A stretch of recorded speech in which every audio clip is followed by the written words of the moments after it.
The examination of the knees. The general principles of joint examination remain relevant for the knee examination.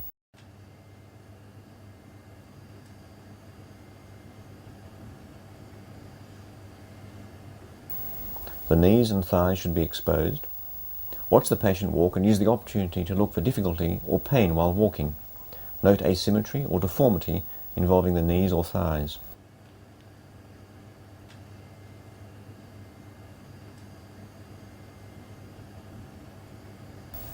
Hi Richard, what I'd like you to do is just walk for me towards the bed and I'll be just examining your walk.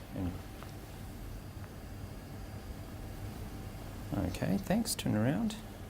Wonder if you could actually sit on the, lie down on the bed. I'll just adjust the pillow here. Look carefully at the quadriceps muscles for wasting, then at the knees themselves for skin changes, especially inflammation, and scars that might suggest injuries or previous surgery. Synovial swelling may be present on the medial side of the patella. Fixed flexion deformity is best seen by squatting down and looking for the space under the knees. Now ask the patient to flex and extend the knees one at a time. Well, one leg at a time. I'd like you to bend your knee for me, please. Normally the patella glides upwards as the knee extends. It should remain centered over the femoral condyles. Patellar subluxation causes it to slip laterally during flexion of the knee.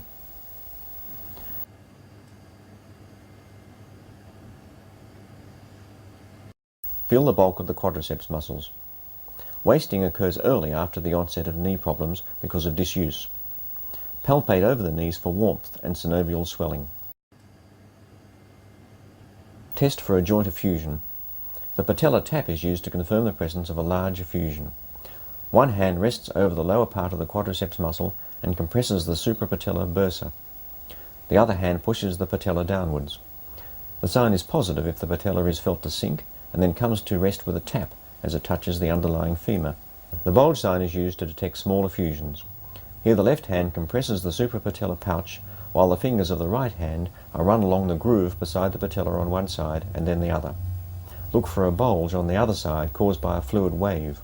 This is a sign of a small effusion.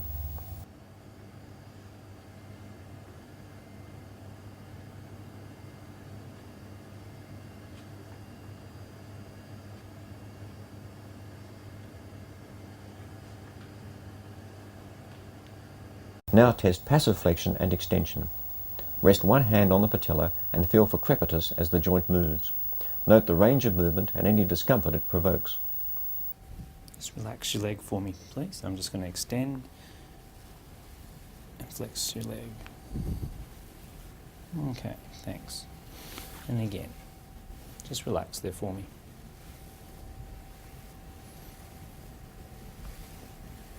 Okay, thank you. Feel gently for tenderness along the joint line at the patellar ligament and at the sites of attachment of the collateral ligaments. Actually, to bend your knees here, like that. Thanks.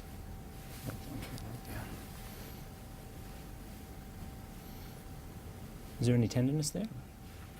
Okay, this leg down.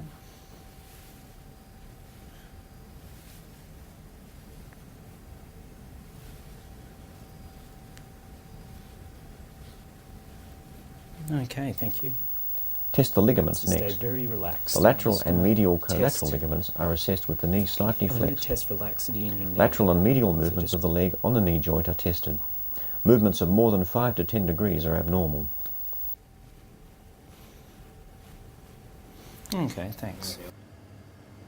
Just relax your leg there.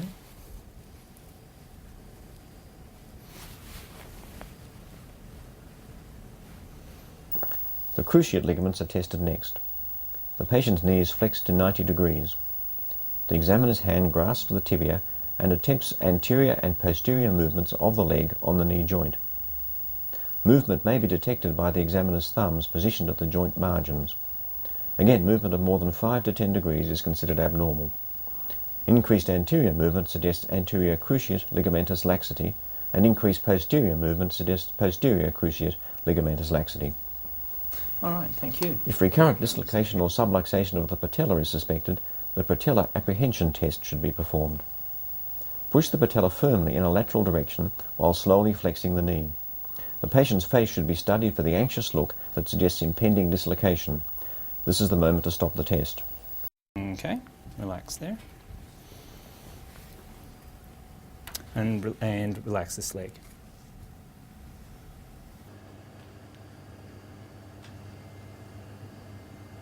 Ask the patient to roll into the prone position.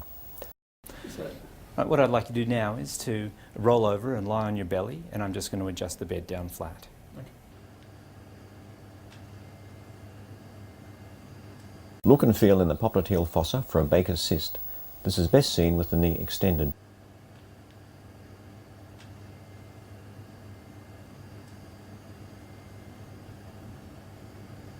This is also the position in which Apley's grinding test may be performed.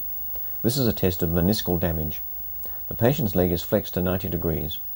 The examiner stabilizes the thigh and while pressing on the foot rotates the leg backwards and forwards. Pain or clicking make the test positive. Relax there. Bring this leg up. And okay, good.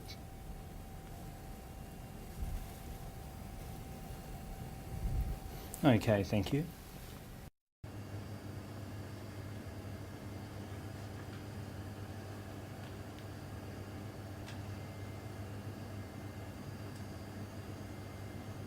Right, what I'd like you to do now, please, is to stand the patient up again.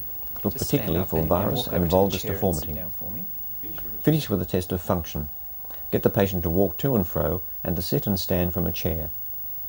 Fold your arms and now to stand up. That's good. And back down, please.